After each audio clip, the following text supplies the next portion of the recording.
This conference will now be recorded. All right. We are on the last section that we're going to cover today, and it is about person-centered care, or also called culture change. So starting off with some just important insights and questions. Why do we need to be concerned about culture change?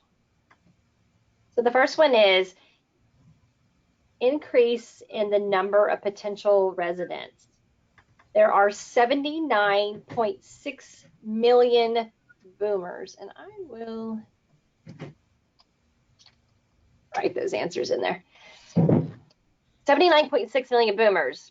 So 10,000 Americans per day turn 65. And statistically speaking, a lot of boomers didn't take care of themselves, didn't have as much health information available back then. There's a high incidence of heart disease, diabetes, obesity in this age group. So there's going to be a need for places like ours. So increase in number of potential residents.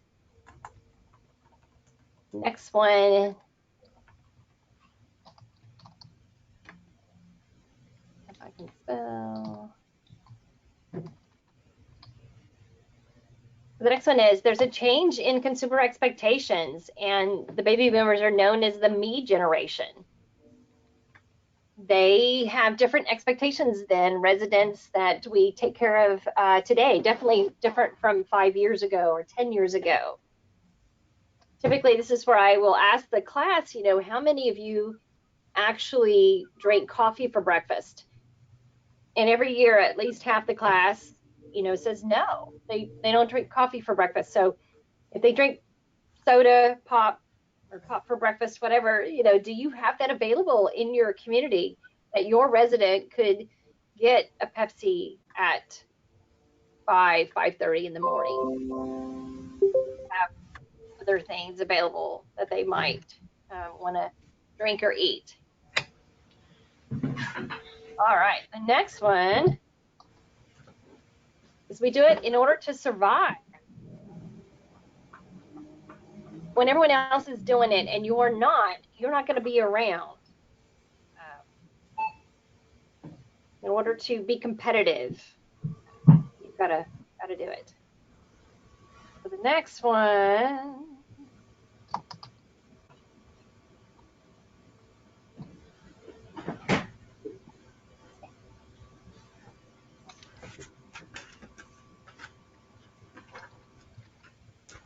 Okay, so encourages thinking about long-term care facilities as homes. People live, and they can also get good care, rather than primarily as places that deliver care. So the focus is on this is their home and they live here. We're not just here for medical reasons. All right, the next one. Hey, Ashley. Okay, so I loaded them up and took them inside the program, and Tracy told me to load them back up and bring them home because I guess they have a toilet and shower issue going on with backup, so she says they're going to end up like getting closed. So Okay, perfect. So she's like, instead you have to come right back, she's like, just take them back home, and I was like,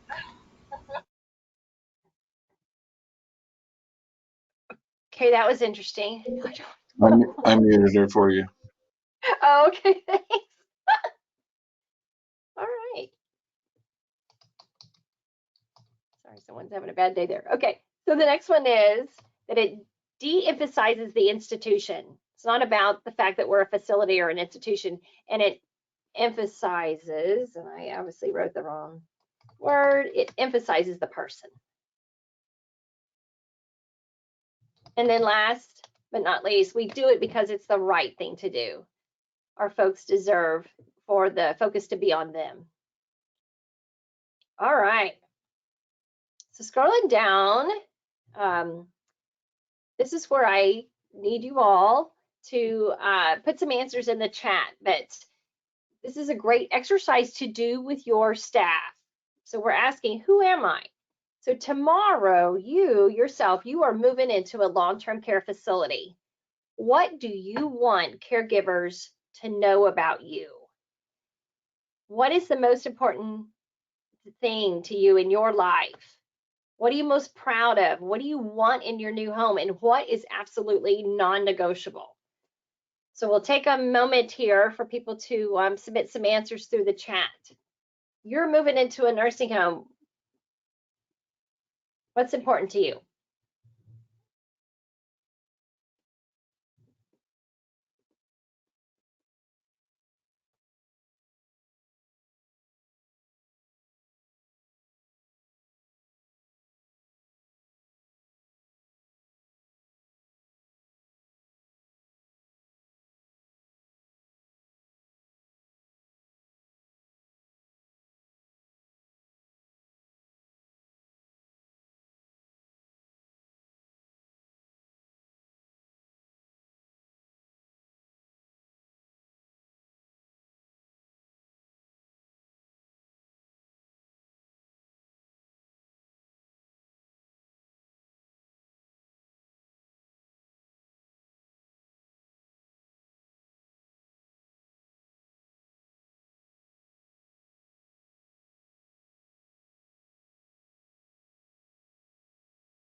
Looks like Vanessa's not here. I don't see her there anymore. Does anybody else see her? I saw where she had dropped off for some reason. All right, we'll just give her a minute to get back on then.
Ready? This conference will now be recorded.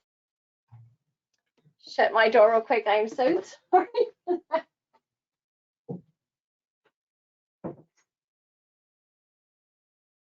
Okay, so my office is up front. They all decided to turn on space heaters at the same time, and somebody was using the microwave. So there you go. Down we went. All right. Okay, here we are. And I'm so sorry I missed your responses because I would love to hear what everybody had to say about what you want in your home. Typically, we do hear from people that, you know, some people want to sleep in. You retire, you have earned the right to be able to get up when you want to get up. My question to you, for those of you that are already working in a community, is does your community allow residents to sleep in? Can they have breakfast at 11, a brunch, whatever, continental breakfast? Do you have those things available? Or do you just have this 2-hour window that you're serving breakfast? And if it's after that, you know what, I'll get you a snack where they can't really have something substantial when they actually wake up. So something to think about, you know, what do you want? And then just assume that there is someone else out there that thinks the same way you do. So having those things available for your residents, especially our baby boomers. All right. Whew. Okay.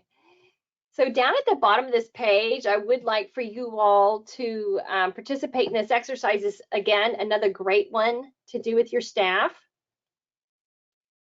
So you tell your staff that they have imagined that they just won the lottery. And so now they need to name what car would you purchase? What country would you visit?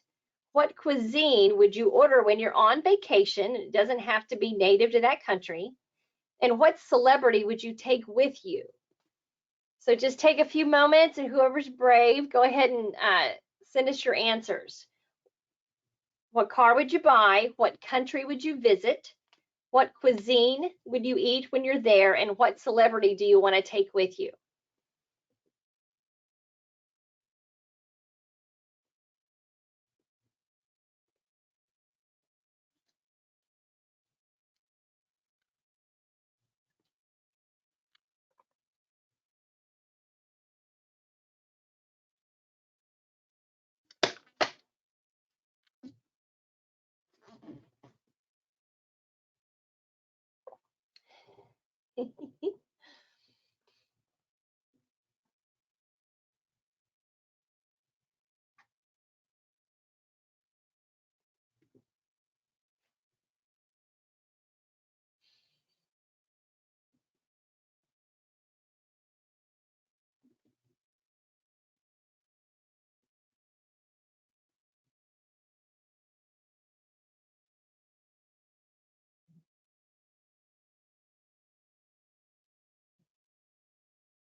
Very cool.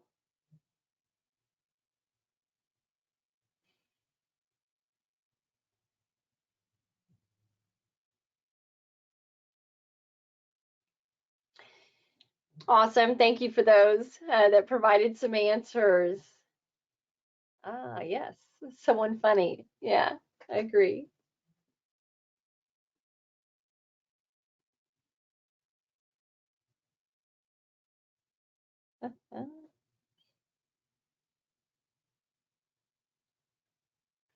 So typically when by the time you do this with a group and you see some patterns, but you also get just quite this variety of answers.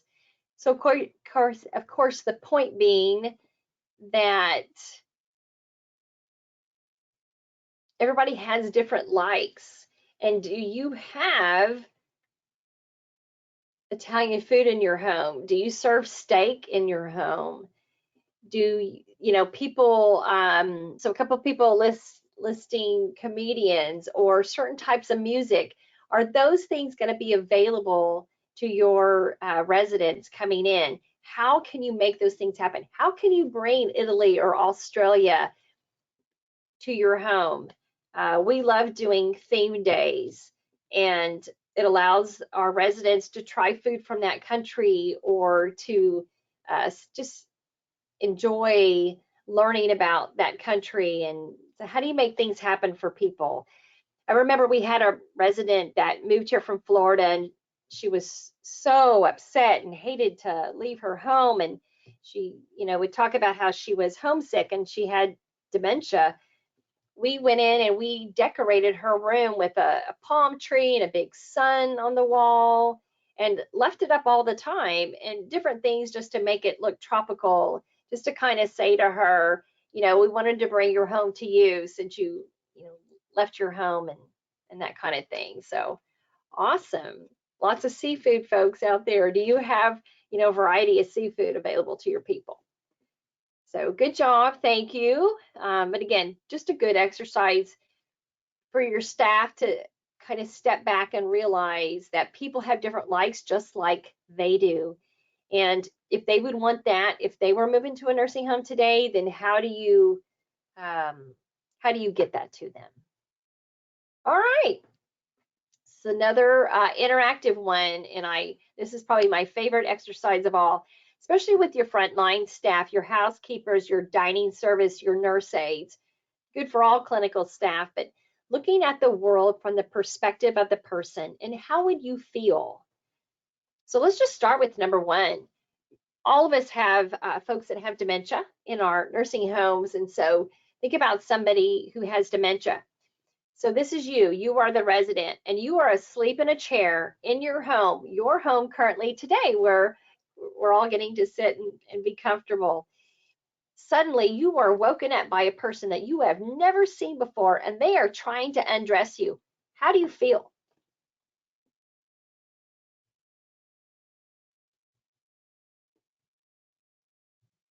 You bet.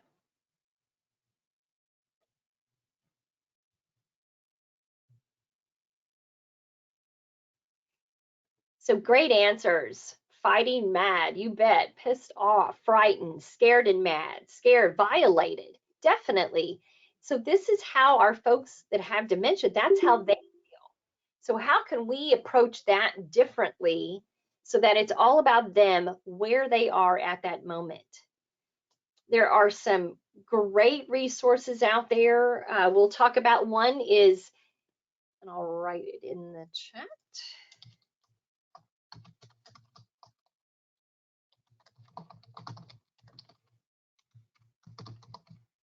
Naomi File was a social worker that she grew up in a nursing home. Her parents owned one, so she actually lived in the nursing home. And so she obviously spent time. She ended up becoming a social worker, and she came up with validation therapy.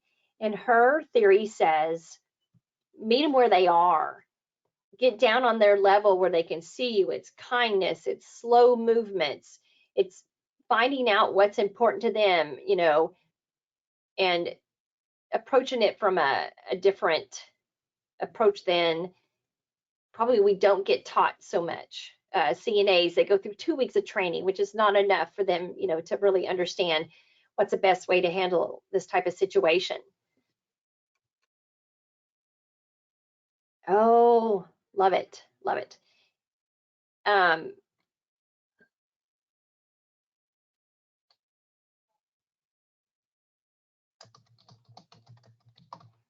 Tipa Snow is another one that's awesome.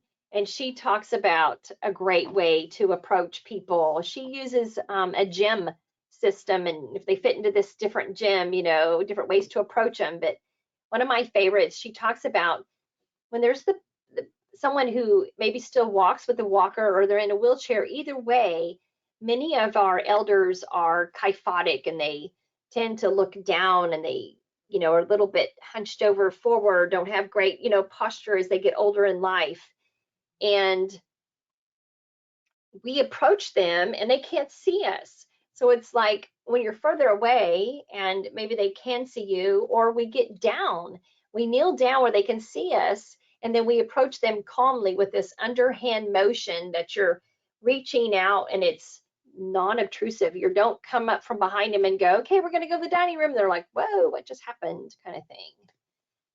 All right, we're going to scroll down a little further. So let's look at number 4. Number 4 is a biggie. You are feeling sick and you're lying in bed, but there is no one around to help you to go to the toilet, and so you wet the bed. How do you feel?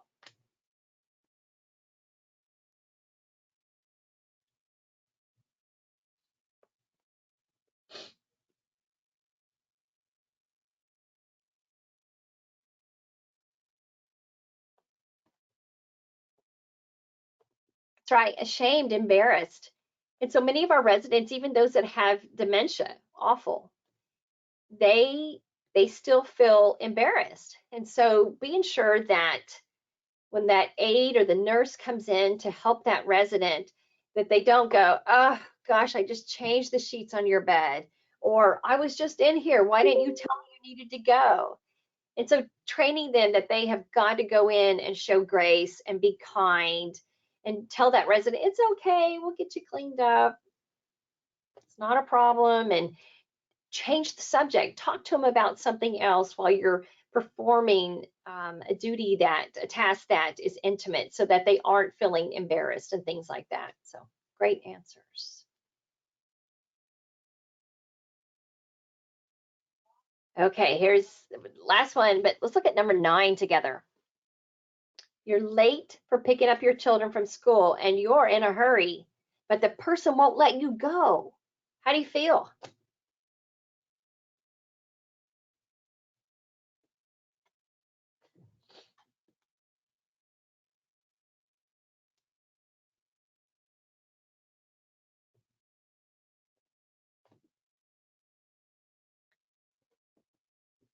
Exactly, anxious, very angry at that person who's trying to stop you, and frustrated, irritated, definitely all of those things. So again, helping our staff teach them that, our brains, as dementia sets in and we have damage to different parts of our brain, that they can't record. It's like the save button on the computer, it's no longer there, so they can't save those memories. So to go up to somebody and say, you're 99, your kids are in their 70s, they're not in school, does no good. It makes no sense to them. That doesn't compute. So helping them to approach it from a different perspective, to say, oh goodness, I can tell you're upset, let's see what we can do to help. And just say, you know what, I never met your kids. How many children do you have? So Naomi File would say there's a there's all behavior has meaning. And so there's some kind of feeling underneath that, whether they had a dream about it and they woke up and now it's real to them. But you approach it from, one, if you're able to redirect, great. Changing the subject things, saying, are you hurting somewhere? Is there something I can do to help? You look like on your face, you look like you're in pain, or gosh, you look so tired. Would you like to go lie down? And maybe, we can connect with them at that point. But the big thing is don't argue with them. Don't tell them their kids are grown. Don't tell them their kids aren't in school. We don't want to lie to them. I always tell the staff, don't lie to them. Don't say, oh, you know what, I'll go pick up your kids for you. Don't do that. We approach it from trying to find out what's really going on, find the meaning behind the behavior. Anyway, great tool to use with folks. All right, so how do we accomplish this resident-centered care? What do our elders want? Well, they want autonomy still. They don't want to feel like all because they move into a nursing home, all the decision has been taken away from them. So their daily schedule, we don't make them go to bingo if they don't want to go to bingo. We don't make them get up and get to the dining room by 6:30 in the morning if they are not ready to wake up and go. Bathing preferences. If they are somebody who their entire life they always took a bath in the evening, then we should be finding a way to make that happen for them where they can still take a bath in the evening. If they want to shower first thing in the morning before they ever get dressed, then what can we do to make that happen for them where they can get that shower before they get dressed for the day? Dining choices. You know what? We may be having fish that day and it's somebody who hates fish.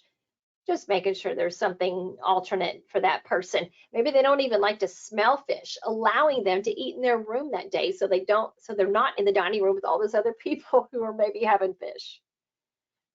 Waking and sleep routines. Again, I remember one of the students one year brought up about how a male resident that moved in, he was a truck driver. So he was used to being up overnight and then sleeping during the day. And so they found a way to make that happen where he could have food at midnight because that's what he did. He would stop at the truck stop, have a hamburger, have something. And so they found a way to make it happen for him. They had an aide who got her food handler's permit and they were just able to make it work for him. So that was awesome. A sense of belonging. They want to feel like they're part of what goes on there. We would try things, we still do, but try things like if you're going to paint the resident's dining room, maybe narrow it down to 2 choices of paint colors that you could live with, and you take those choices to the resident council meeting and you say, hey guys, I need your help. What color would you like to see? And then vote, and then yay, that becomes the paint color in the dining room. But they were able to make a decision about a place where they belong. They also like an opportunity to give back. Is there a way that maybe they could help do a volunteer project? We've done things like residents that still crochet, if they want to crochet little caps for, the babies in the preemie ward at the hospital or something. Or one year, we have a place called Retired Senior Volunteer Program here in Tulsa, and they brought out these like a postcard with a magnet, and those magnets need to be glued to the postcard. But it was for a charitable organization in town. And so the residents would put the glue on and put the magnet on. Very simple, but we did like literally 300 of them. But they felt like they were giving back to the community and they were able to help this charitable organization. So anyway, just some ideas. Moving on. Clinical initiatives. So one thing is the I-format care plan. Over the years, I haven't found too many places that do it, but the I-format care plan is writing the care plan from the perspective of the person, no matter if they have dementia or not. So if it's me and I'm at high risk for falls, it would say, I, Vanessa, need to have my shoes close to my bed so I can put them on when I get up. I, Vanessa, need a night light in my room so that I can see clearly in order to get to the bathroom safely. I, Vanessa, need blah, blah. So you go on from there, but you write it from that first person perspective. The surveyors love it, but it helps you kind of step back and make sure that you're really writing it from what that resident would want. Individualized bathing, talked about that, whether they prefer a bath or a shower, early, late, those types of things.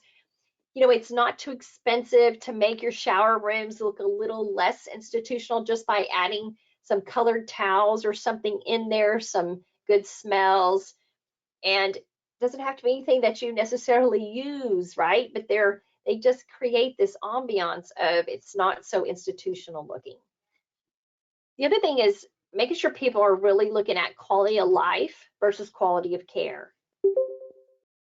At 99 years old, you've won the battle, and you no longer need to be taking a medicine for cholesterol. It's too late. So the less meds, the better, because we're talking about quality of their life, not necessarily about their care. If I am 99 and I am last stage of Alzheimer's and I have several other comorbidities, and then you decide whether or not, you know what, do they really need to keep having this lab done and getting, you know, stabbed all the time? Do they really need to go to the hospital, you know, for an MRI? Because if we're not going to do anything with what we find, why go get the test? There's a point where you have the discussion with the family, obviously the physician's involved, but you think about what would that person want at this point in their life, looking at the whole big picture. Why put them through, oh my word, I would never put somebody 99 years old through a colonoscopy. So just think about, it's not always about the medical part of the care, but about what's important to them. All right. Community initiatives. Small groups are important because you'll have, like, maybe there's 3 or 4 people that might be interested in this topic, or 3 or 4 people that might be interested in this other task or activity. But having these small groups available and incorporating talents of your team members. So for example, we had a young lady that was bilingual, and we asked residents, would you all be interested in learning maybe just some basic words in Spanish? And they were like, oh yeah. Anyway, we got enough interest that we had a group of 10 residents that wanted to learn. So we set up just this 4-week class. It was 1 day a week for an hour. If that one aide was with 10 people for an hour, that means those 10 residents were in good hands. And then the other people split up the residents on her hall so that she could go and do that class. But the residents loved it. And maybe there's something else. Maybe you have a team member that plays the ukulele, have them go in and entertain the residents. Or maybe there's one that does crocheting, and there's residents that never learned and wanted to. But talk to your team members. If there's something they are interested in, it helps them be more incorporated with that resident. It allows the resident to see that team member from a different perspective. They're now doing something fun with them. They're now treating them like a person that still has the capability of learning. All right, dining initiatives. While we're going through this today, if you guys have something you're doing in your home that is working great, you haven't seen it other places, or maybe something that I'm talking about is triggering something, a memory for you, please add it in the chat so that other people can learn from you, because that's the best way we all learn. All right, dietary initiatives. Open, flexible dining hours. Kind of mentioned that earlier, but just making sure that the person who doesn't want to eat until 10 can get something substantial to eat at 10, and they don't have to go at 7 o'clock with everybody else. So I've been here at University Village since 1985, and I remember back in that day when literally we were like lining them up in the hallway and taking them all to the dining room, and I'm like, oh, now it, it makes me go, oh. But back then it was just what you did. Everybody had to go to the dining room. Okay, liberalized diets. The state health department and even CMS, they want us to liberalize the diets, meaning really all because they've been on this low sodium diet their whole life because maybe they've got some high blood pressure. Can they have some sodium now and it, not cause them to feel icky afterward? But if they want that piece of bacon, why not? Again, they've earned it. There's a time where the satiation is more important than maybe their blood pressure going up for an hour or something. But liberalizing the diets. People who are diabetic can still have a regular dessert. They just get a smaller piece, but they can still have regular desserts. Menus and wait staff. Again, part of the challenge of us not doing this in person is I do show and tell all day. I bring things to these classes that I can show you, but we came up with these inexpensive menus. So I purchased like what you would put a magazine in at a doctor's office, those little plastic holders, and we created menus. And so we just change it out daily, but then they felt like they had a menu that they could look at, and it just made it, I use them especially in skilled. It goes a long way with your skilled folks who just came out of a hospital, but now, hospitals have really upped their game with the way people can order. Buffet style dining. So that's one option. There's some research out there that says this is really good for elders because when they look at something on the menu, they're like, ooh, I don't know if that's any good or not. But if they can see it and they can smell it, they're like, ooh, that looks good. And they point to it and they can order it then. Cafe dining, cook to order meals, elimination of supplements and bibs or clothing protectors, as we like to call them. If people eat better, they don't need a supplement. And using cloth napkins. So laundering them in-house, but it just makes them feel more like a person instead of being someone in an institution. And then some places do meals for team members. So if you don't mind entering in the chat, if you're someone who allows your staff to eat with your residents, will you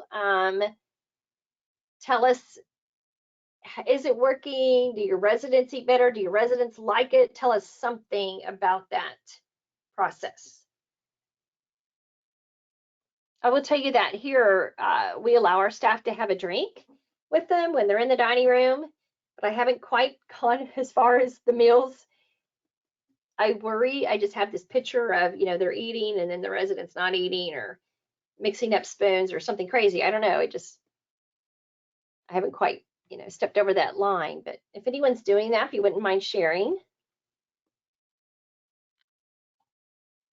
I don't typically find too many places that are doing it, but places that have the Eden alternative sometimes or greenhouse model, they have their team members eat with the residents.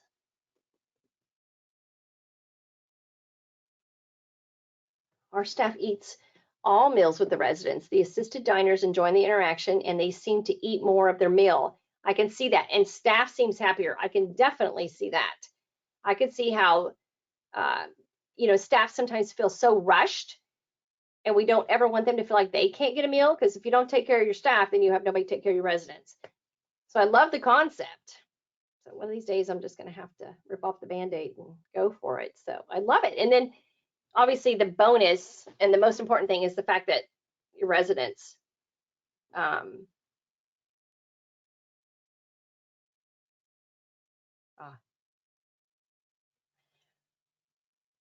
if you are someone who called in, or you can speak from your computer too, please don't hesitate to unmute, and then you can talk to us if you don't want to do in the chat. Intellectual disability population, we do family style dining around a table together. I love it. It helps with socialization and to model good dining habits. Oh, that's awesome, Brandon. Thank you for sharing that. Yeah, I love it. All right. Team initiatives. So some places have what they call a neighborhood team, meaning there is an aide, a med aide, and a nurse, assigned to one hall, and they take care of everything on that hall. They take care of, getting the laundry, the linens and everything down to the laundry department. They take care of finding out what those residents want to eat that day, going around and with the menu and saying, hey, and getting it ready for their hall. But they kind of own that hall and help coordinating, and they find out, what resident wants to go to which activity when, and they make sure that everything's just coordinated and flowing smoothly. Proper orientation. I cannot say enough about that one, because boy, it starts the minute they enter your building, and you want to make sure everybody's on the same page and that your expectations are clearly outlined during orientation, and that they're with a good trainer. All because somebody is a great nurse or a great aide does not mean they're a good trainer. Some people hate training, makes them uncomfortable. So you find out who really is a good trainer. Who is that person that can figure out whether or not that person learns better by hearing or by doing? How does that work? We actually put our staff through a training program so that they can become a preceptor. And then we also have people that are mentors. They're veterans, and they're people that an aide could go to at any time, or a nurse could go to at any time to ask questions. But having this proper person to train is going to make sure that they cover everything that you want covered. Flexible and self-scheduling. So flexible scheduling is huge. We had people that we've done things like, so daycares don't open until a certain time. So allowing them to come in an hour later. So what we ended up doing was, so that person came in an hour later, the person on the second shift came in an hour later, and then the person on the third shift, it wasn't as necessary because not a whole lot goes on between 11 p and 1 a.m. We have enough people because we overschedule on purpose. We have enough people in the building just to make sure that everybody's being taken care of. But we found a way to make it work for her because she's a great aide. If you have people that maybe they have to drop off their kids and then come right back, finding a way to make that work for them. But that is the age we're in. Flexible scheduling is like one of the most important things according to the research right now. Self-scheduling. I want to say it was some of the Eden homes. Literally, you would put the schedule up on the board and you explain to them that, no more than 40 hours a week. And here's the schedule, fill it in. Most of the time, you hire somebody for days and that's what they work. But self-scheduling kind of says, hey, I need to be off this day. Would you mind trading with me and I'll work your shift? It's allowing them to make those decisions on their own. Consistent assignments. There is a lot of research out there that says consistent assignments is so important. Back in the day, I can remember we used to switch off thinking, oh, you don't want the aide to get bored, plus you want the aide to know other people in case people are on vacation, et cetera, et cetera. But what we know now is that when people have consistent assignments, they get to know those residents so well. I many times can remember an aide coming and saying, something's wrong with so-and-so. You know what? They don't have the clinical knowledge. They can't put their finger on it, but they're like, something's different. I can just tell. And sure enough, the nurse would go down, do an assessment. The doctor would see him, whatever, and something was different. They had a UTI or whatever. But when you get to know that resident, you're just able to care for them. And then they develop a relationship with you and they trust you. That's so important in our world, that they need to feel like that they can trust folks, because there's all these wonderful commercials from these attorneys that say, hey, has your loved one been mistreated in a nursing home? Anyway, nursing homes still get bad reps. So we want our folks to trust us. Children and pets is huge. It's such a moving moment when somebody is visiting their grandma, great grandma, and they bring a baby. And everybody in the room, they just light up. The people that maybe never, ever, ever talk will just light up and smile and maybe even say something. They love kids. And having pets is another huge one. They miss their own pets. We just had a llama come and visit, and it was just the cutest thing ever. The llama was dressed up in a Valentine outfit, and all the residents got to pet him, and fortunately, he's potty trained, and so it was really awesome, but they absolutely loved it. There is a nursing home in Jinx that they follow the Eden alternative. And so children and pets is huge in Eden. We'll talk about it a little bit more in a minute. Anyway, so there is an actual Jinx kindergarten class. It's a pre-K, but they have a class that actually is connected, is right there in the same building as the nursing home. And so there's this long glass wall where the residents can go and they can watch the kids playing out on the playground. And you know, kids laugh and giggle and it's contagious. And so the residents just love to watch them playing. And then the kids will come in, and the residents that want to participate, they can read to the kids. They do crafts together, and it's awesome. It's just awesome to watch. Education and empowerment. You know, residents still like to learn. They're not, some of them, not all of them, but you know, showing educational programs, having speakers come in. You know, you can contact your local community college, and maybe there's a teacher that might come in and talk on a topic or something that's of interest to them. All right. Incentives for outstanding service. You know, finding ways to acknowledge that, you know, we have folks that go above and beyond, and obviously that's the kind of behaviors we want to continue. We have a board near our time clock that's called a shout out board, and it allows anyone in the company to go up there. You grab one and you say, hey, I want to recognize Joan today for, you know, doing an awesome job, and then they can post it there on that board. And so people love, you know, matter of fact, they get something out of bragging on someone else, and then obviously the person, you know, getting bragged on. Also, things like perfect attendance, that's still a good one. Way back, we used to do perfect attendance for every 90 days. That, you know, people now, they want the reward now.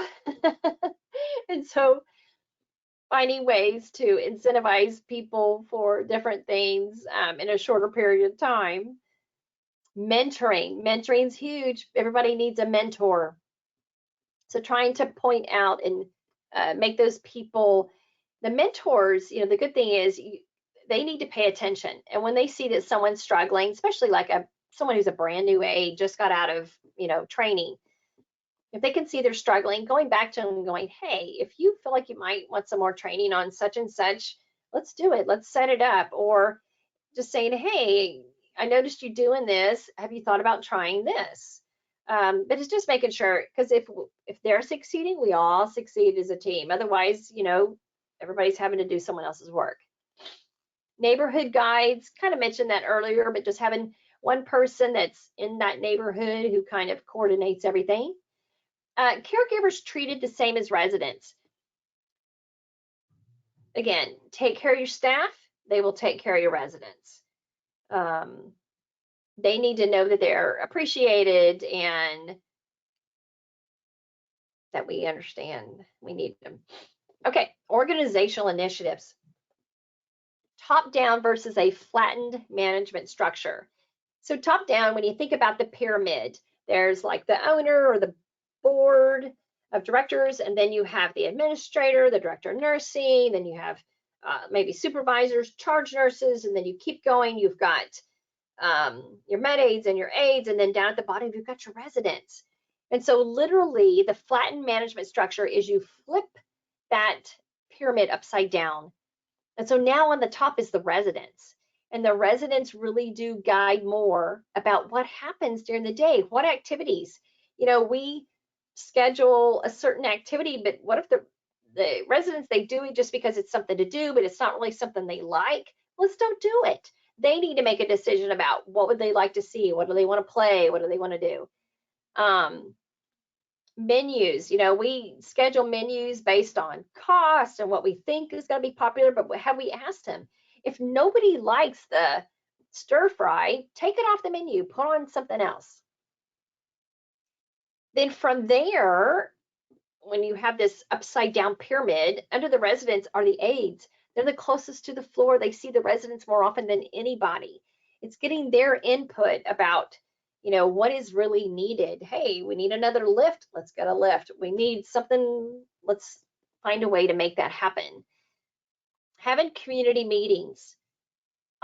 So my HR director and I, we visit every department on all shifts. We come in on their shift and just have a meeting. One, we tell them about, what's going on. If there is any kind of remodeling project, or hey, we're purchasing a new van, or whatever it is, I tell them I want them to be on the end. They need to know. If not, again, sometimes when they see things, they make it up. So we want to give them information about what's going on, because this is their home, this is where they work. But having community meetings, allowing them to ask questions. Maybe everybody is having a challenge with trying to figure out how to work with Mr. Jones, who's constantly refusing a shower. So let's talk about it. Let's talk about what works. Let's talk about what doesn't work. Let's talk about, let's get input from his family. So having a community meeting. Open door approach. This is another one that typically I like to demonstrate when you're in the class, but an open door approach is, it's not just about your door being open. When somebody walks in, you literally stop what you're doing, you turn and face them if you happen to be facing a different direction, so they feel like they have your full attention.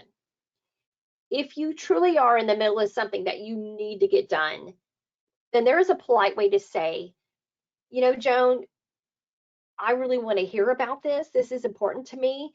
I've got to get this paper done. Could you and I meet back at 2? Because I really want to hear more about what you're saying. Meet you here at 2 o'clock. Does that work for you? And so now I haven't blown her off. I've let her know that it's important, but I've scheduled a time that then works.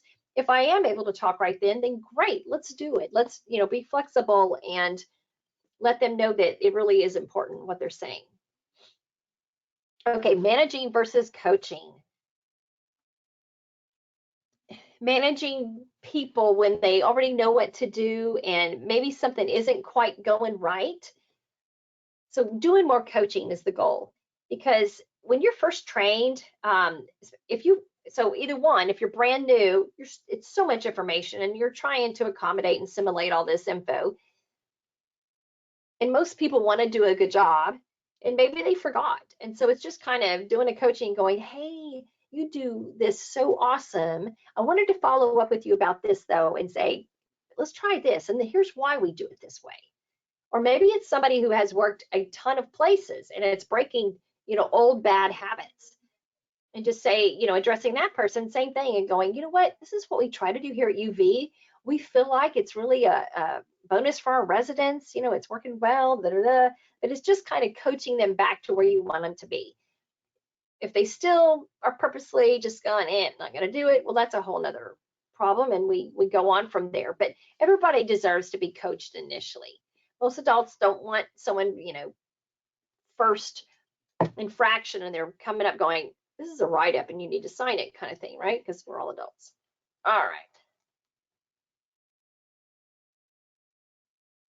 Resident initiatives, life history assessments. So I have the privilege of having been the social services director here for 10 years prior to becoming an administrator. And I loved doing the life history assessments. And one of the things that I find, works well, when somebody first comes in to University Village, the nurse is doing a head to toe, dietary's doing an assessment, the doctor sees them maybe. You've got activities doing an assessment, and there's social service, and we're all coming in and everybody's being asked questions. But going in, having a conversation. I go in, I say, hey, would you like a cup of coffee, or can I get you something else to drink? And then I come in and I've got a cup of coffee too. And I sit down and we just start having this conversation. And to say, gosh, I know this has to be a big change for you. Anything I can do right now? Do you have any questions? And then you just kind of casually go into this conversation and say, oh, and then you go, hey, I noticed that you have, a picture of Notre Dame on your wall. Did someone in your family go to school there? Did you go to school there? You start this conversation, and then we get to what we need to get to in our life history, but helping just make it more of this casual. Room personalization, allowing them to bring things in that are important to them, whether it's their chair from home, maybe a blanket or a throw that they can bring from their home. I definitely encourage families to bring in pictures. If it's someone that does have dementia that's maybe progressed, putting the name of the person at the bottom of the picture just to kind of help remind them of the names, but bringing in things that are important to them. Many memory care units I've seen where they have these little memory boxes and they're so cool, but they inset them in the wall and it had special things that meant something to that resident. So it was just kind of a neat thing, but allowing them to personalize their room. Having families welcome at any time. Are you open 24/7 for family visitation? There is a way to make it happen. And families may still be working and maybe they can only come later in the day. They don't get off until 9 o'clock, or maybe they know that their loved one is a night owl and sleeps in. So, finding the right time to come meet with that resident. So just allowing them to come at any time to visit. Making social contacts with external community. So one of the things I can remember from moons ago, but we had a resident that was very alert and oriented, however, had some physical challenges. Well, she was very involved with the Red Hat Club in her community, and it was Jinx, and so, which is just close to us. So anyway, we invited them to University Village so they could have their little meeting there at UV. So we let them use our activity room and that resident could still participate and be part of that. Another thing that's important is if they do have a spiritual connection and maybe their church is still in town, making sure their church knows that they're there. If it's important to them to still have communion, finding out if their church has an outreach program and would bring communion to that resident. Maybe they want their local priest to visit with them. So making sure that connection can still happen. Make time meaningful and don't just pass the time, which means it has to be about what's important to that resident. It can't be, again, let's just have bingo 3 days a week because it's something to do. If that's not what they want to do, what do they want to do? What's important to them? What do they enjoy? And making that happen. Physical plant initiatives. So front entrances to front porches. There is a home in Manhattan, Kansas, that they had the typical, what we would call the wagon wheel, and where it had the nurse's station in the middle and then the hallways, coming out like spokes. They knocked down the nurse's station and they put up a wall and a front entrance at the beginning of every hallway and even gave it a doorbell. So when dining services came, they would ring the doorbell and then they could go into that hall, which was now, looking more like a neighborhood. So every resident room had a mailbox outside the room and different things like that. And so it was just kind of a cool concept. All right, knocking down the nurse station, talking about that. Okay, patients' rooms to bedrooms, again, just making things look more homey. Shower rooms to bathing spas, talked about that earlier. Lounges to living rooms. Having comfortable furniture that looks more like a living room. Institutional dining rooms to look more like a cafe. So artwork and things that can help with that. All right, human resources. Okay, what employees say they want. So again, from research, we learned that the number one thing that employees say they want is appreciation. They want to feel appreciated. They do not want to feel taken advantage of. And right now, we are competing. It used to be you would compete with other nursing homes for staff. Well, now we're competing with other trades. People are leaving, getting out of healthcare. Just so over, COVID and changes that have gone on. So being sure that we're doing everything we can to keep the staff that we have. So making sure they feel appreciated. They want to fill in on things. I mentioned about giving residents choices so they feel like they belong. Well, same thing with staff. When we redecorated the employee lounge, I did the same thing. I took a couple of paint colors that I could live with, and I took in a couple of different style pictures of chairs and let them pick and let them had some say, because I wanted them to feel comfortable when they went in to take that break. Again, keeping them informed so they feel in on it. They're not making up things. Being sympathetic.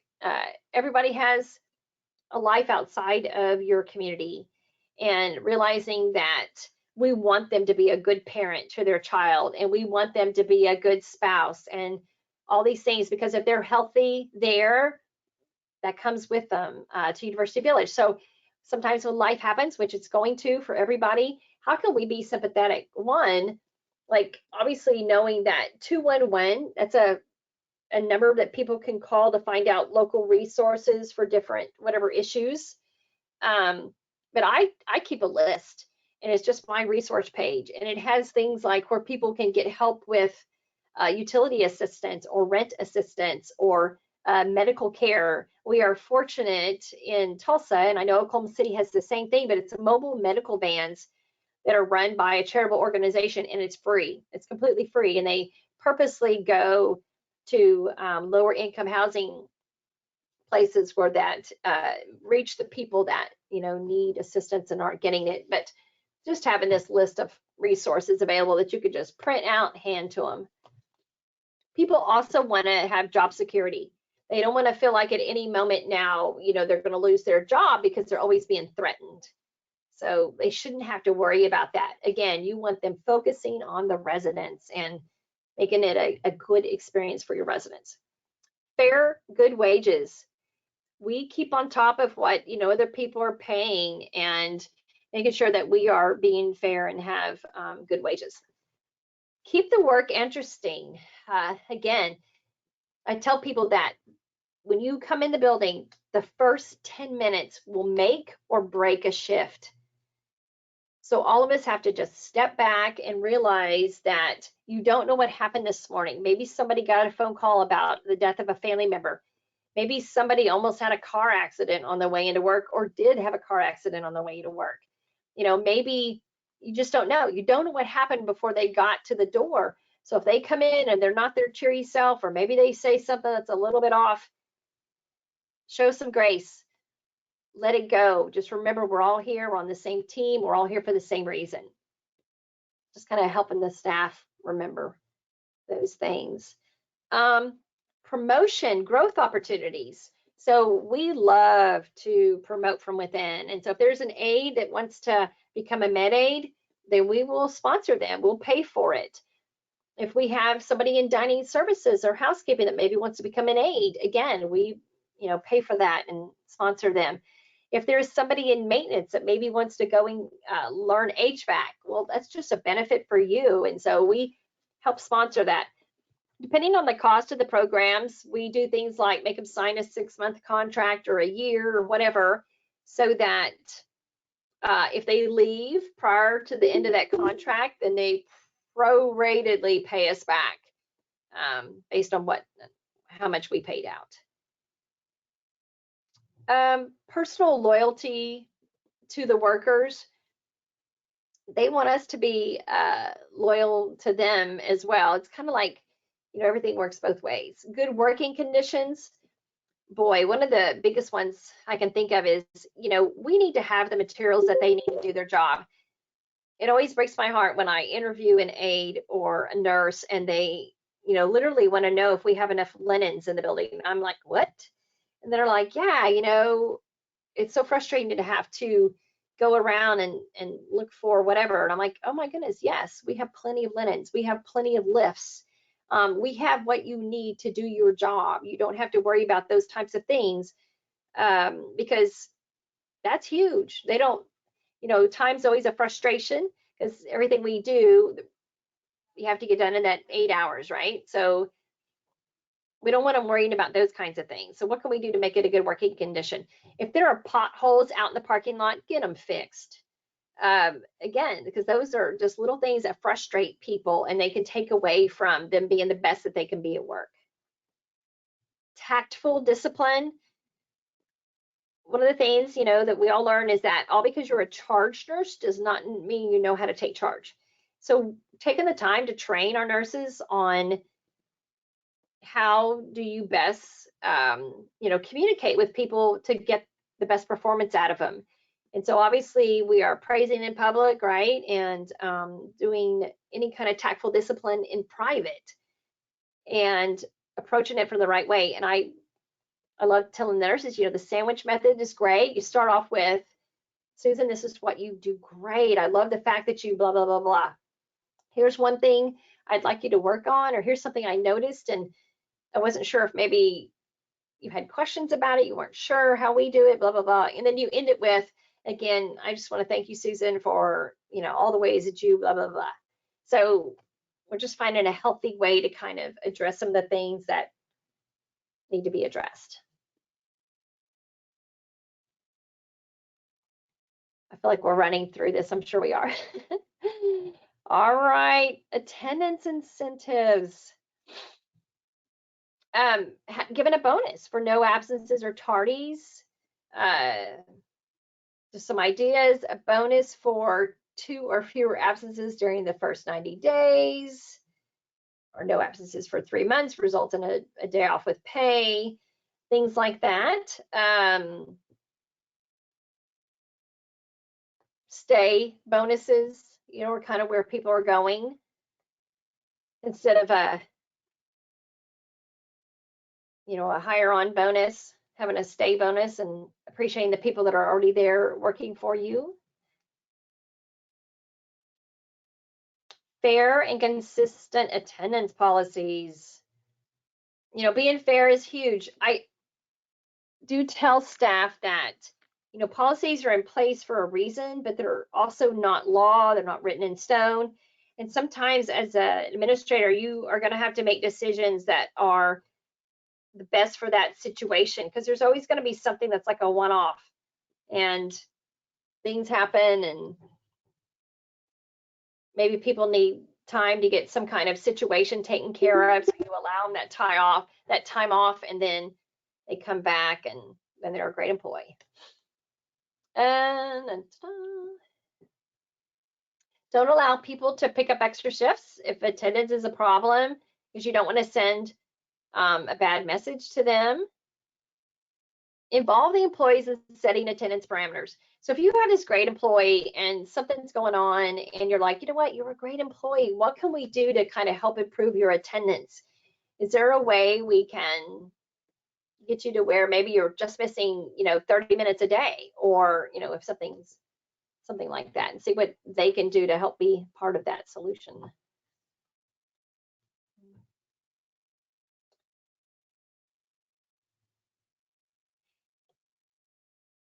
If it's possible, can employees bring their kids to your home instead of that person calling off because they don't have childcare? So we have, if your child is 10 or above, and they're able to behave when you're not there with them, can they help out and work in activities that day? Or maybe they can even help push a resident to the dining room, depending on, how old they are and how mature they are. But is there a way where you can have them bring their kid? Maybe the kid comes and does homework. I don't know, but so that now you're not out an employee. Everyone answers call bells. I cannot remember the name of the community. It was somewhere in Oklahoma City that they have a rule that nobody can, let me back up, nobody can pass by a room that has a call light on. So it doesn't matter if it's the maintenance, somebody works in the business office, whatever. But if there's a call light on, you pop your head in and you go, hi, I noticed your call light's on. Is there anything that I can do to help? I'm Susan from the business office. Because it could be something like, hey, I can't reach my water, or hey, I need somebody to open my blinds. Anybody can take care of those things. It's done, you shut off the call light, and now that doesn't take the aid away from what they were doing with the neighbor next door. then the aide doesn't feel so rushed and that resident feels attended to. And if it isn't something we can help with, then we can say, let me get the aide to help you. I saw her down the hall. I think she's helping your neighbor and she should be here shortly. So at least that person feels acknowledged, and they understand that that aide is helping someone. They're not just out, doing nothing. All right. Have employees help decorate the break room, find out unique talents. We kind of talked about that earlier. All right. The ultimate goal is to hire and retain team members that are well educated about putting the resident first. We talk about it in our interview. Here at University Village, it's important to us that we understand that we are here because of these residents. We have to be passionate about it.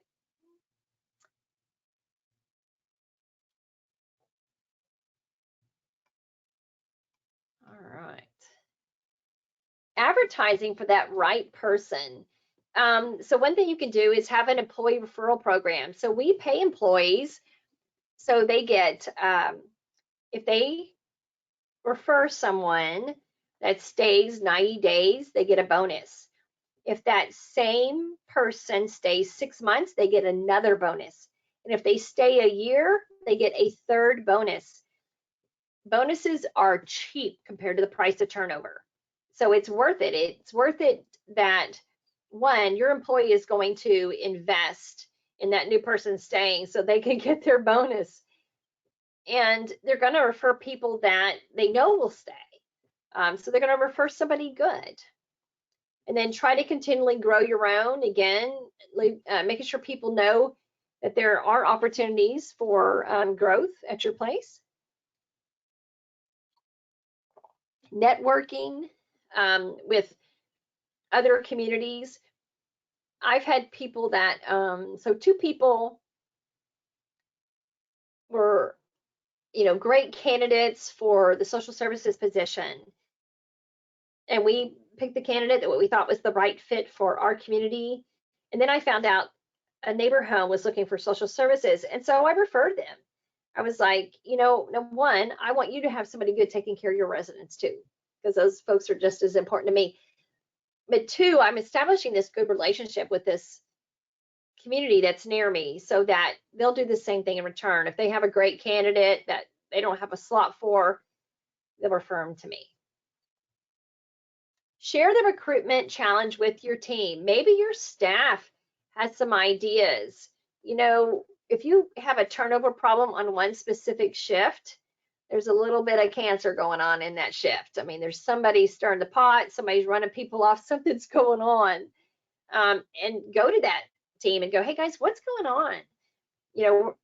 We're having a continual problem trying to keep somebody on this shift. What is it? And so getting their input and finding out a solution. Performing exit interviews are great. They can be very helpful. So once somebody, has left the company, it's reaching out and going, would you mind sharing with me, if there was something else, another reason why maybe you left? Is there something you could help us to improve on? If there's, an issue, maybe the training wasn't what you thought it was going to be, whatever. But getting information that maybe could help you to keep the next person.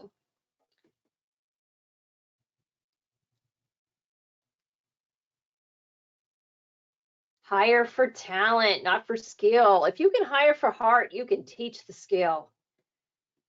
You want someone who really cares about elders and cares about the fact that these folks came here for a reason and they need us and they have some physical challenges or mental challenges or both, and they're dependent on us. All right. Marketing efforts.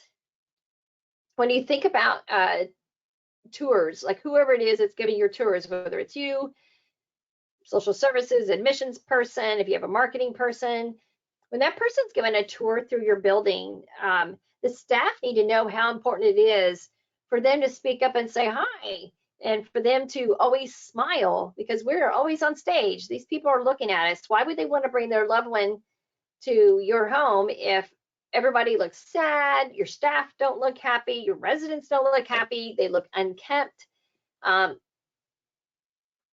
When I give a tour, I do tell families that I encourage them to go check out.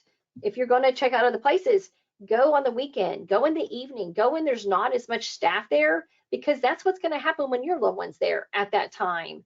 And look at the residents. Are they happy? Look at the staff. Are they happy? Because that's huge. Your web design, making sure that you have information about your home that would be attractive to a candidate. Taking off editorials. So if you're doing something fun, like when we had the llama here with the residents, you know, contacting, whether it's you write something to be put in the newspaper, local newspaper, or inviting the news station out, because news stations are always looking for filler stories, and they love those feel-good ones. Everybody, you know, loves to end their news report on, you know, some kind of feel-good story, and so everybody wants to know that people in the nursing homes are being taken care of and they are doing something fun. So take an opportunity to take advantage of that and have the news come for something fun you're doing. Community involvement and events. If you're able to, like maybe you, if your town is doing a health fair or something, maybe you can volunteer and some of your nurses could go and take blood pressures or something that day, you know, helping people, their vitals, you know, something along that line. Relationships with families are huge. I will tell you, as the administrator, every quarter I wrote a newsletter and sent it out to the families. Again, I wanted to communicate with them. I wanted to communicate with them, like if there was a regulation change. Maybe they just needed a reminder about, no, you cannot bring chemicals and put those in your mom's closet. Or if there's a new team member, I'll say, hey, I wanted to make you aware we have Susan who's joined our second shift and blah, blah, blah. But just keeping them apprised to what's going on. Maybe inviting them if there's an activity that the families might want to come to, and so they're doing that activity with their family. When we open back up again and the families can go beyond that resident room. All right. Satisfaction surveys can be very helpful for staff and residents, so you can find out what's going on. But only do a survey if you're really going to act on it too. That's a huge one. Okay, so an ad, like if you have something on LinkedIn, LinkedIn, or Alignable is what we use, that reaches out to like 20 something different sites or something. Anyway, wherever you're going to advertise, you want to attract people, and so looking for a CNA with a heart, it's just more emotional.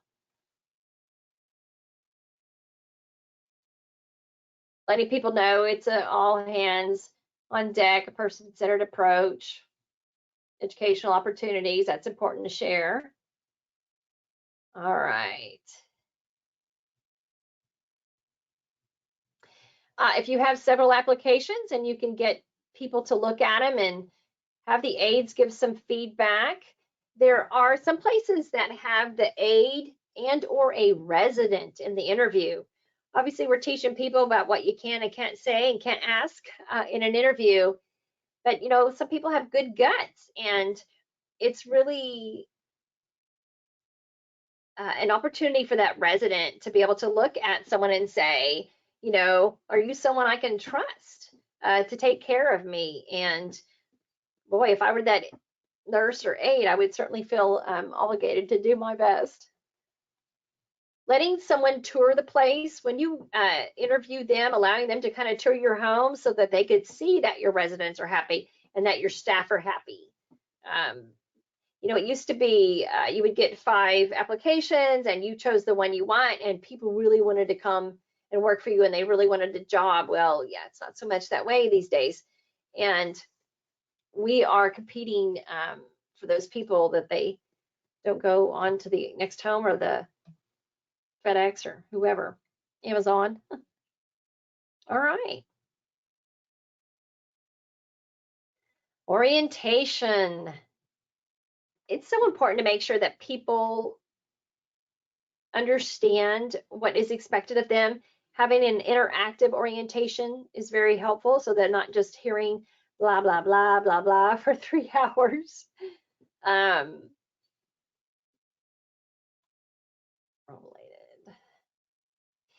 We have our folks eat with us. We feed them lunch that day. We take them on a tour of the whole place. We have a 38-acre campus, so we take them on a lawn tour, but we want them to see what we're all about here at University Village.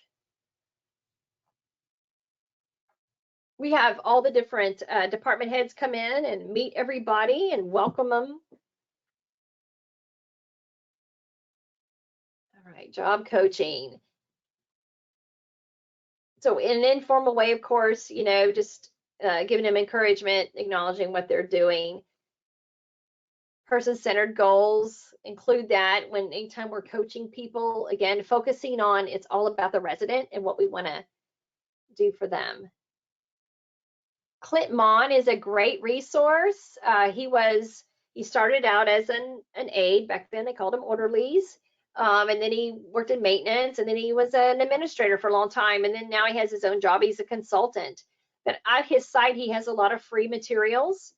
And if you ever get to hear him in person present, he's hilarious. He's has a great way of just kind of presenting how we work in a challenging but rewarding field.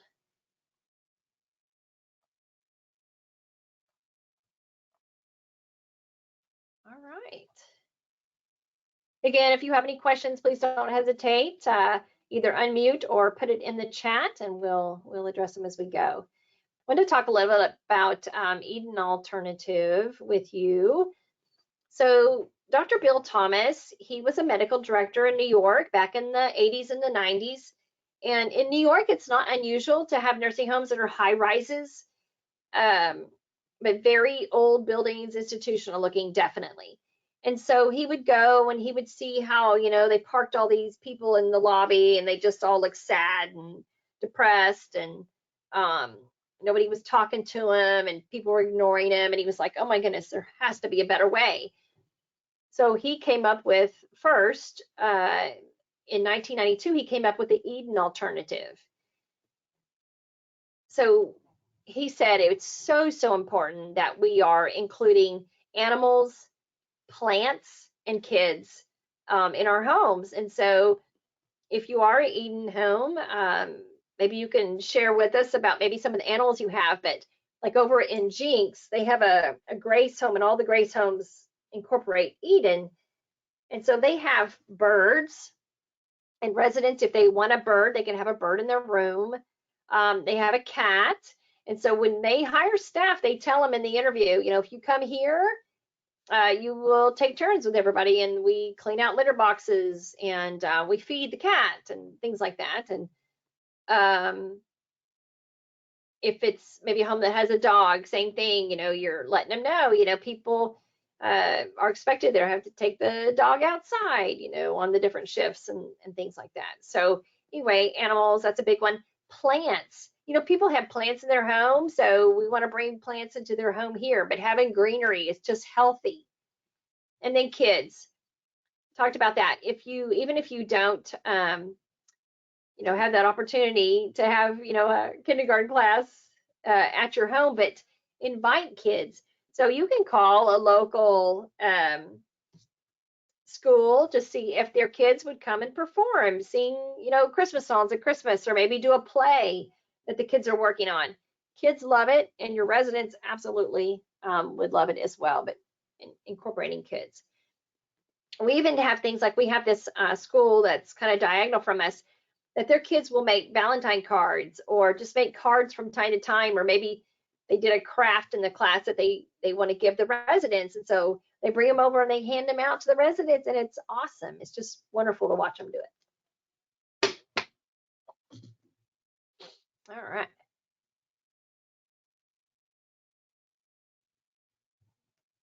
Dr.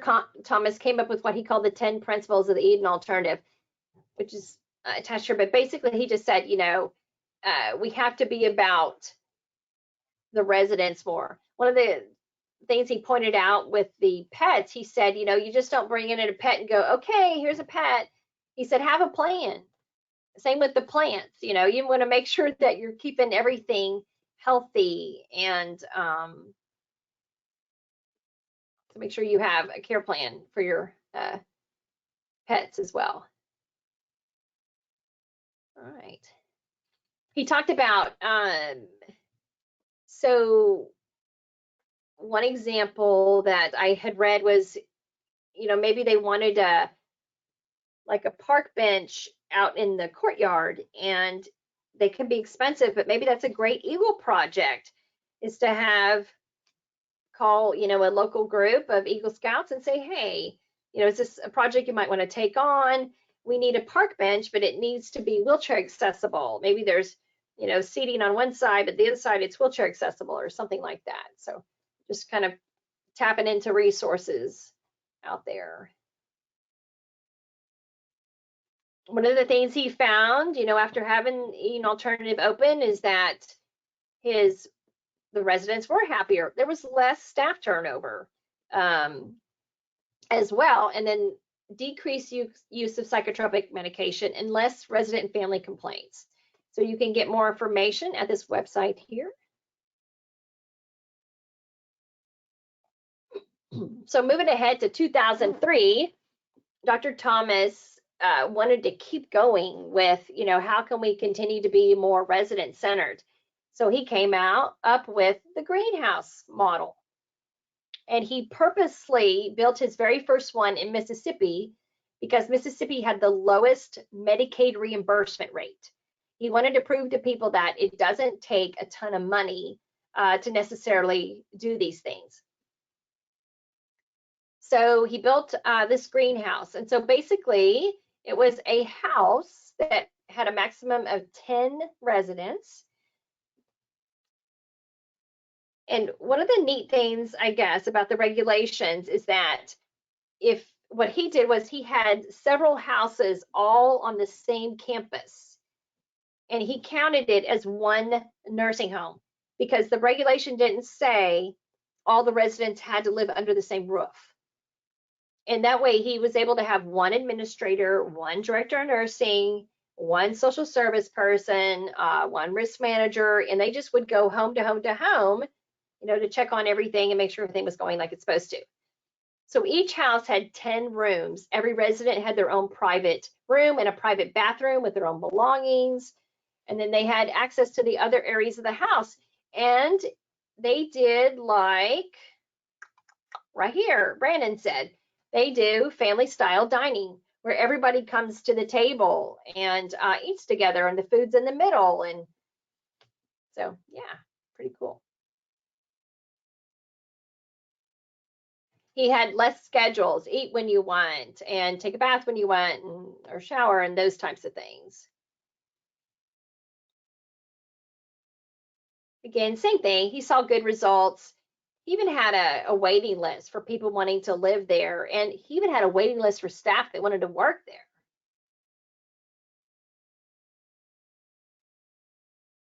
So right now, there are greenhouses in 30 states. There's over 200 homes at this point. And then here's the website for that. And hopefully you can read my writing. It used to be .com and they changed it to .org.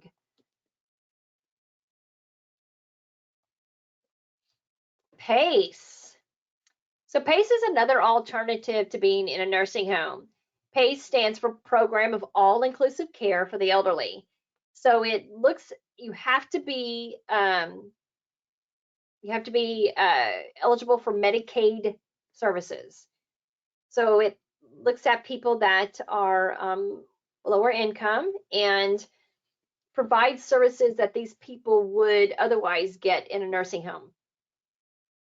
There are some PACE programs in Oklahoma City. There's one in Tahlequah, and we have one in Tulsa through Life Senior Services. And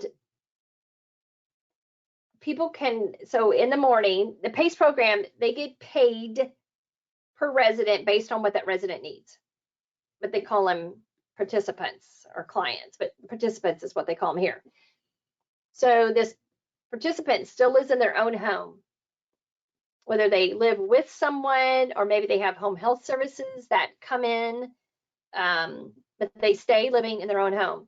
And then the PACE program sends home health people over as needed, sends other people over as needed to their home if they need things done. Like if they need a ramp put on their home, they put a ramp on their home. If they need grab bars added, they add grab bars.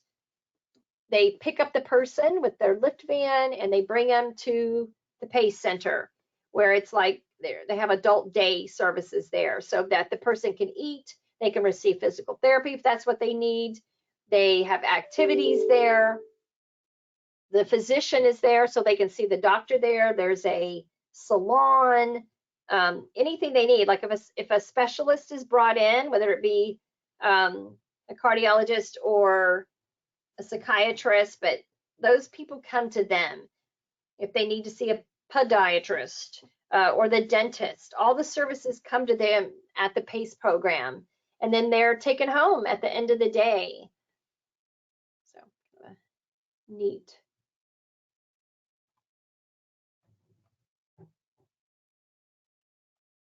There's some other models. I definitely want to bring your attention to Pioneer Network. They have done a ton of things, and I'm going to quickly get out of there. I'm just going to switch over to a different handout real quick to show you.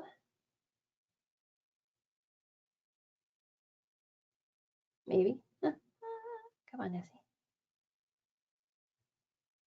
I'll find it. I think I'll find it. Okay, so Pioneer Network. But they have come a long way with kind of helping people really focus on what is resident-centered care. Wellspring was something that came up in Wisconsin, where very similar to Greenhouse, where they shared resources between those 11 homes. Village to Village Network. This village model, kind of interesting based on the needs of the community. So services are brought in, and that home is, services are catered based on what is needed. And maybe that service then goes on to the next home when it's needed at that home. But anyway, there's some great stuff out there. So there's just some other sites. Okay, so this is from Pioneer Network, but the continuum of person-directed culture. So provider directed, that's what we used to do, right? We make most of the decisions. There was very little consideration of the residents or the elders or the staff. And so the residents had to accommodate what we wanted. And if we needed to hurry and get everybody in the dining room so that we could go on and get these showers done or whatever, then that's what we did. Staff-centered, so staff consult, put themselves in the elder's place while still making the decisions. The elders still accommodate the staff too much of the time because it's about the convenience of the staff, right? Person-centered, where we do look more at the residents' preferences, their past patterns, things like that. And then we begin to organize the routines in order to accommodate what we think they want at that point. And then the ultimate goal, according to Pioneer Network, is person-directed, where the residents are actually making the decision. Like we go to them and we say, hey, what do you want to do today? You want to do bingo? You want to do such and such, whatever. And then we talk about it, and we ask them ahead of time, like, next week, what do you want to eat? And then we figure out 14 different meals, right? Because you've got lunch and supper. So we're figuring out 14 different meals to find out what do you want to eat next week. And so we write these things down.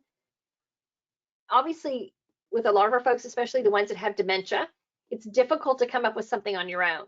So having choices available to say, hey, next week, what do you think about meatloaf one day? Does that sound good? And they say yes. And so you write that down, or you figure out, you have this big, you as the staff, you have this choice of items to choose from, and then help the residents make decisions. They chose it, and then that's what we're having the next week.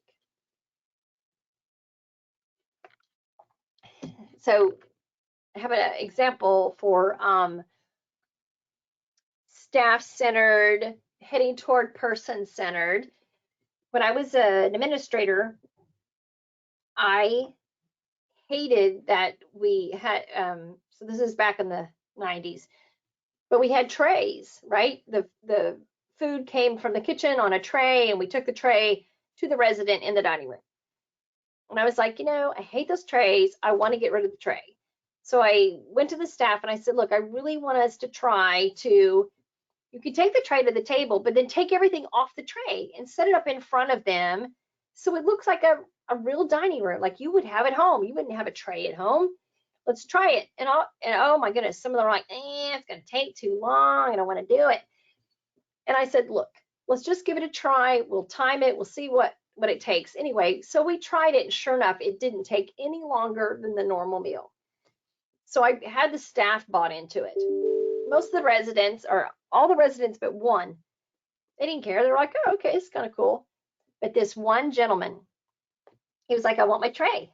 And I was sitting there thinking, oh, I'm so determined to get rid of these trays. And so going to him, and I said, help me understand, why do you want a tray? What does the tray do for you?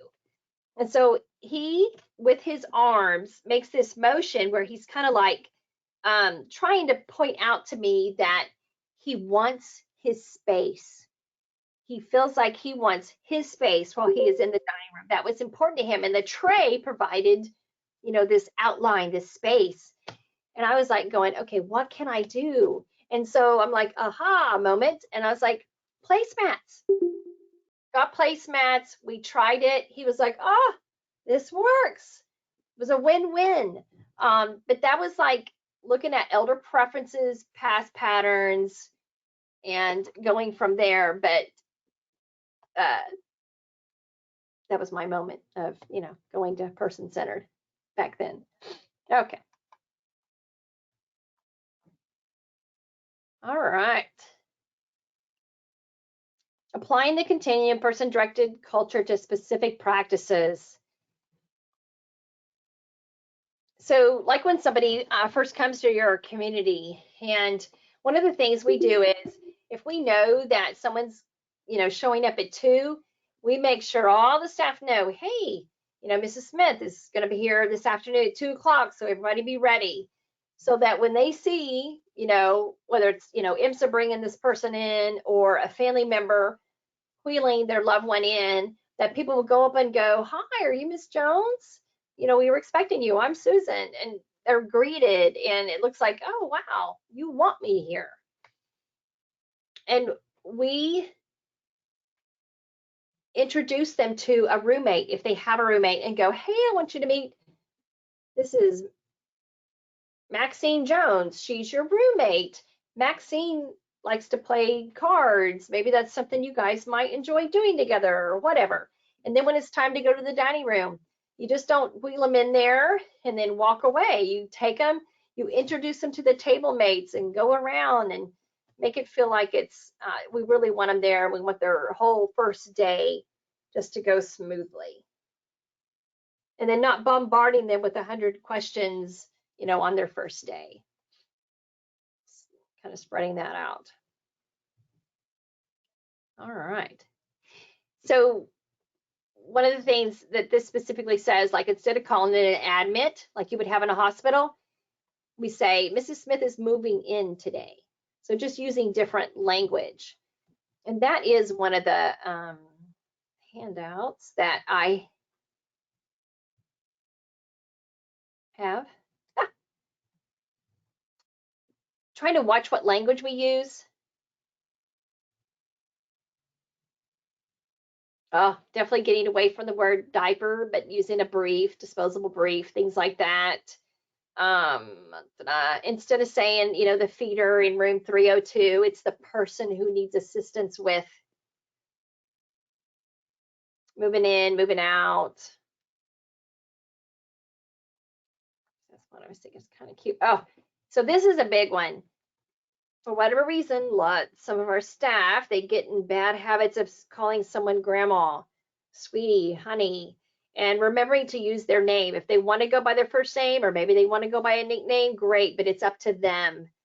But we don't use the terms, you know, grandma, sweetie, honey. One of the things, I watched a video a week or so ago, and it was about, you know, working with some of the residents that have some challenging behaviors. And so one of the things was about inappropriate sexual behaviors. And this doctor was like, you know, hormones don't stop just because you're old. And what are maybe we doing that this person with dementia is misinterpreting, you know, our actions? And one of the things he specifically brought up is when we use the terms sweetie, honey. So if this young female goes to a male resident and says, oh, hi, sweetie, well, in his mind, that just triggered, you know, that's a term of endearment. And maybe it made him feel comfortable in, you know, grabbing this person or saying something that, you know, would be inappropriate. So again, just watching our language. All right.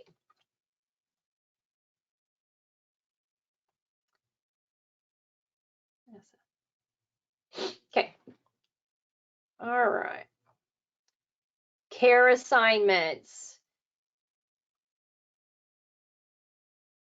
So nursing assistants, staff center, they always want to work on the same unit.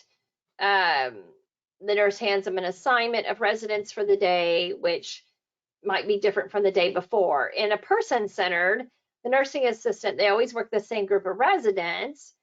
The assistants themselves are responsible for evaluating how their assignment is going, and they communicate regularly with those residents.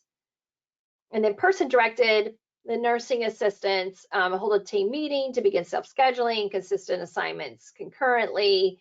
They learn from the residents on their neighborhood, you know, what time they want to wake up and things like that. So we kind of talked about that one earlier. But there's just some examples. All right.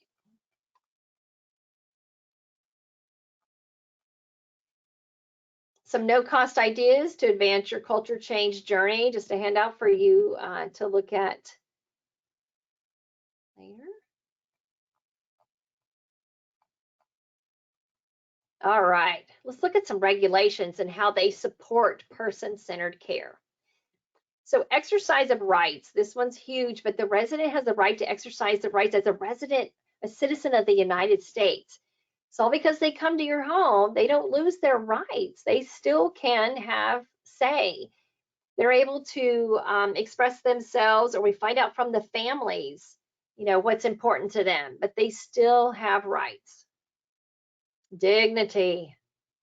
Facility, we must promote care of the residents in a manner, environment that maintains or enhances their dignity and respect for them in their individuality.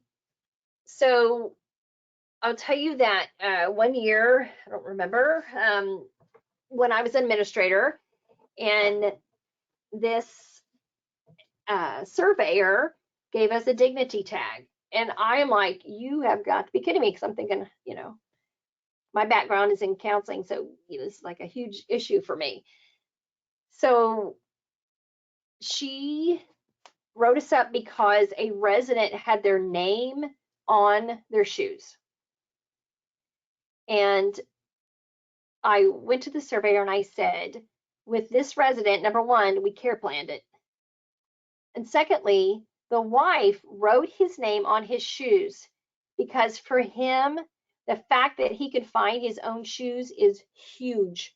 He wasn't dependent on us to figure out which shoes are his. He could put on his own shoes by himself out of habit. But he needed to see his name to know which shoes were his. Looked at it, saw his name, he's like, ah. And I said, that gave him dignity. What you're saying is the opposite. So just, you know, again, it has to be about what's important to that resident and just being able to defend what you're doing for your people. Again, care planning, whatever happens, care plan it, care plan it, care plan it, so they don't write you for it. Self-determination and participation. So the resident has the right to choose activities, schedules that's consistent with their interest and whatever you come up with and their assessment and their plan of care. And the plan of care should involve, obviously, the interdisciplinary team, but the family and definitely the resident. They have a right to interact with members of the community, both inside and outside. So if they, want different people to come visit them, we need to allow those things to happen. Make choices about aspects of their life while they're there at the facility. So if there's something that's really important to them, how can you make it happen? Instead of, we don't do that here. How can you incorporate any aspect at all of it? When I think about person-directed care, obviously Patch Adams, it's a great movie, but that's what he was doing. He was making it, about those patients in the hospital. So kind of a cool example, but accommodation of needs. This is a big one. So the resident has the right to stay with you in your community with reasonable accommodations of their needs and preferences, except when the health or safety of that person or other residents would be endangered. So many nursing homes I know, they don't like to allow scooters or electric wheelchairs. So we look at, what is a way to make it happen where they don't have to be dependent on the staff for getting around the building. So one of the things you obviously have to look at is, are they safe? Are they safe with it? Are they going to run over, people? Because the other residents, they can't get out of the way quick. So you have to be able to, have the dexterity to be able to handle that scooter, and then you allow them as long as they're safe, using it. Falls, a lot of times it'll be the family that'll come up and go, I don't want my mom to do this, or I want my mom to do this. And we have to remember that, well, what does your mom want? If mom didn't want it, then we just remind them, really the regulations require us to do what your mom wants. We want your input, but please understand that this is what's important to your mom. At the end of the day, it's about her or him. Sometimes it's difficult, and so it takes that team looking at some of the issues on what is reasonable, what is a reasonable accommodation, and is there really a health or safety issue? I mentioned earlier about there's a point where people get where it doesn't matter if you stick to the low sodium or maybe other things that aren't typically on their diet because their age and their health condition and what do they want. And if they completely understand, alert and oriented enough to say, I know this isn't good for me, I want it anyway, then they have a right to those things.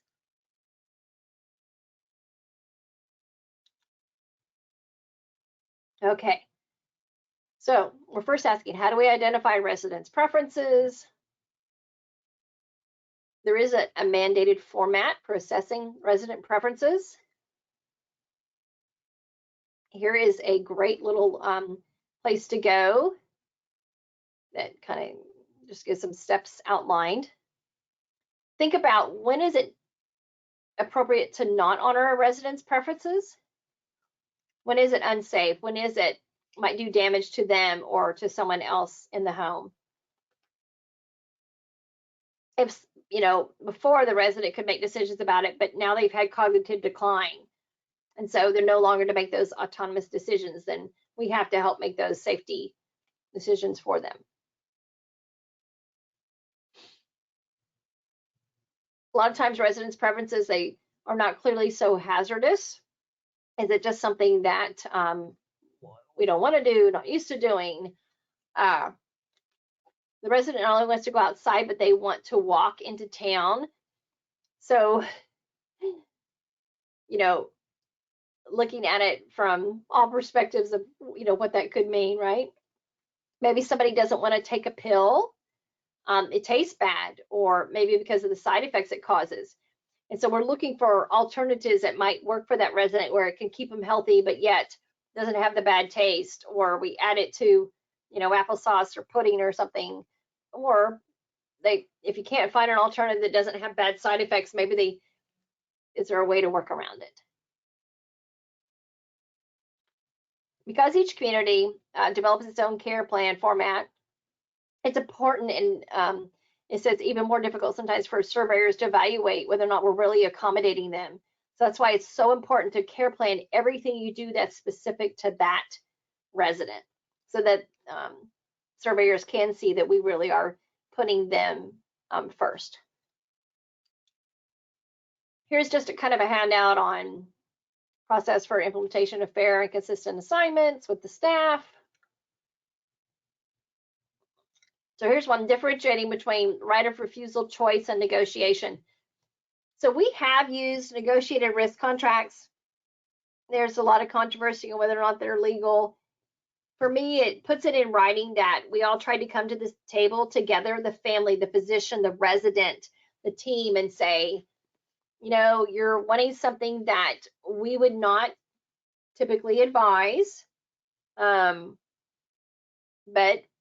you have the right to make some choices, and we want to make sure that you understand what are the risks that could be involved. So on a negotiated risk contract, you know, somebody wants something that they shouldn't have, and so we say, you know, do you understand this is what could happen if you do this, blah, blah, blah, blah, blah, blah. This is potentially, you know, how it could affect you, or maybe it could hurt, it would be painful or whatever. And then the family, you know, is signing it, the physician signs it, and we look at, you know, is there a compromise? Is there something we can do where at least you have some, you know, safety while you're doing these things? Not all risk can be eliminated. It's all about us taking all the steps we can to try to eliminate risk and taking into consideration what's important to that resident. Again, having those discussions, and also making sure that resident knows that they could change their mind and go back to what, you know, would be the safer approach. And this kind of sums it up. You're focusing on the possibilities and not the limitations. What can we do? If that won't work, if that's not a possibility, then what can we do to at least, you know, get them what they're wanting, or some form or version of it.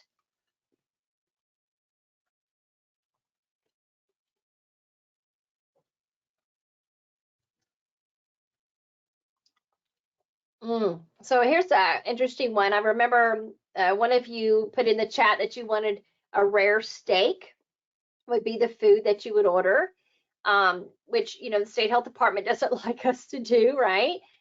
So this is talking about, you know, risk management and dining, and people having undercooked eggs, rare red meats, and so it's making sure that everybody understands what we are allowed and not allowed to do. If the daughter is going to bring them in a rare steak, we didn't cook it that way, you know, or bring them in this, you know, over runny egg or something.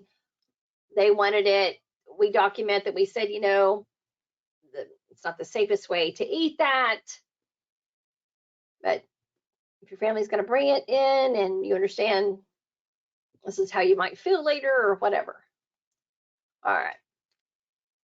I just thought this was kind of cute, and it's not a good pick, but it's a pill and stick wall mural that someone had used to hide a linen cart. And it was just something, again, take away the institutional. It's just kind of interesting. Okay.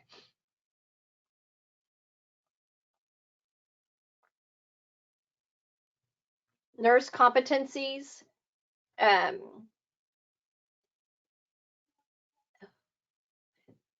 Think of it.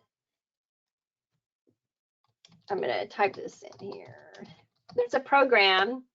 It's called Leadership Magic, and it was about training nurses to be charge nurses, because they're not all taught. You know, in an LPN program, most of them do not go over leadership and things like that, and even solving complex problems, and which is helping to prepare them so they're better able to do the job, and then that way they can be a better assistance to the staff and manage what's going on with the residents as well. important to provide training for them. There's another one, assessing residents' preferences, just another site.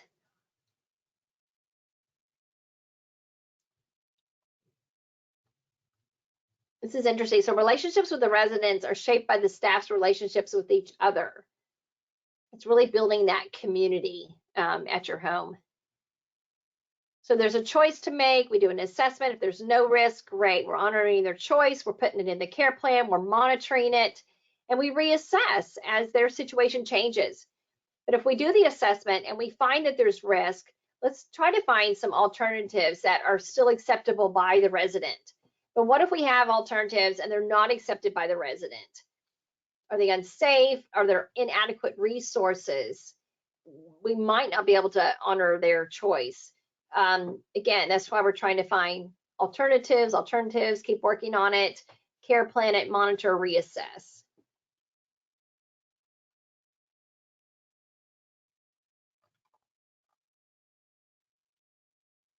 So this is interesting. This came out in May of 21 that Dr. Thomas, he wanted to keep going. So he unveiled, he called it, I don't know if it's Kalimos, who knows, a community multi-generational model for seniors. So pocket neighborhoods, he called them, but it's offering residents small dwellings clustered around shared green space.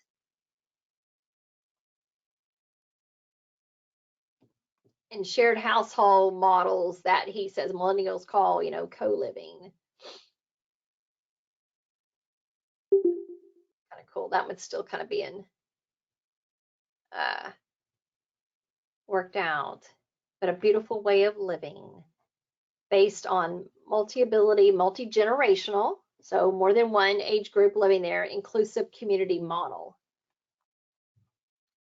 All right, that handout.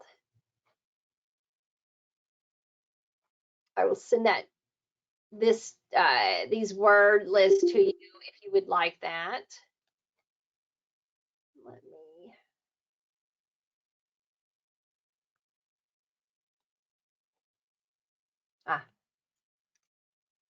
So here was an interesting article on why culture change is so hard and what to do about it.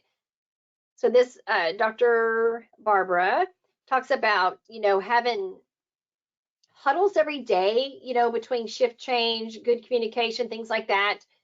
So she talked about having this one huddle, and talked about a change that was that they wanted to take place.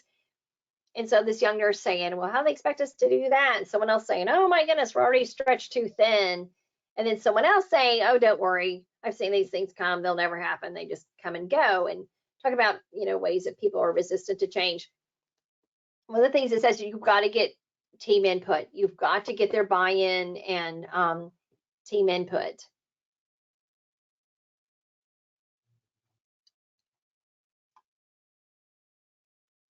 And doing things, one thing at a time, celebrating your successes as you go, providing educational materials, providing the why. I don't know if by this time that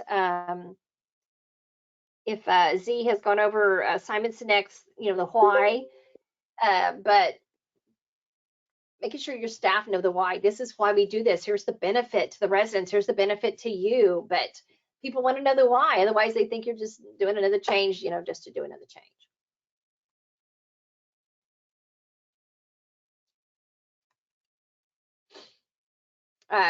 Again, take care of your staff. They'll take care of your residents. Consistent assignments. There's the huddles again. It just improves communication. And when people first get on, they need to know, did somebody just get back from the hospital? Did somebody get sent out to the hospital? Maybe somebody, came and they have a broken arm and we need to be sure to be careful on the right side. Just getting good communication so that they don't go in and they're just, shocked when they walk in a resident room. They're like, oh, I didn't know this, it happened. But having huddles, passing things on at change. Involving the CNAs in the care planning. This is huge. Your MDS coordinators should be going out and talking to your CNAs. They know what those residents want, or what the resident says, oh, I hate that. bring me blah, blah, blah. Or they keep bringing me this strawberry supplement and I hate strawberry. Those kinds of things, you know, the staff need to know and they need to be passing that type of information on.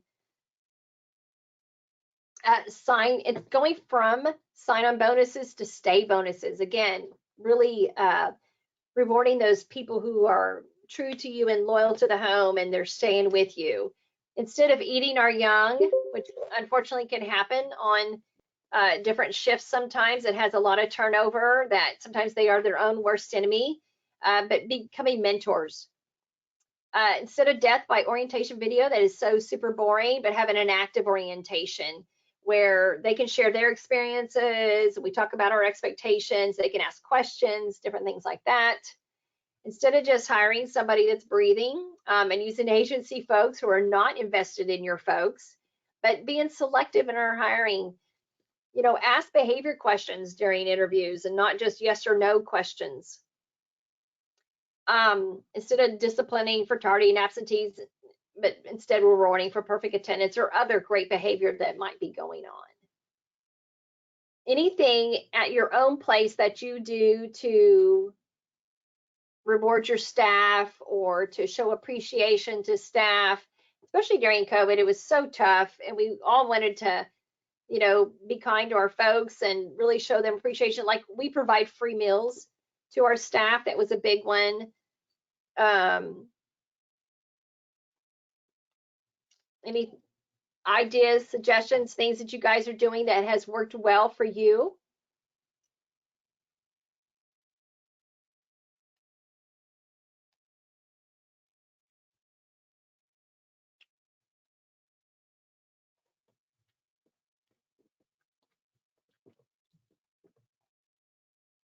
You all decide you didn't want to reward your folks.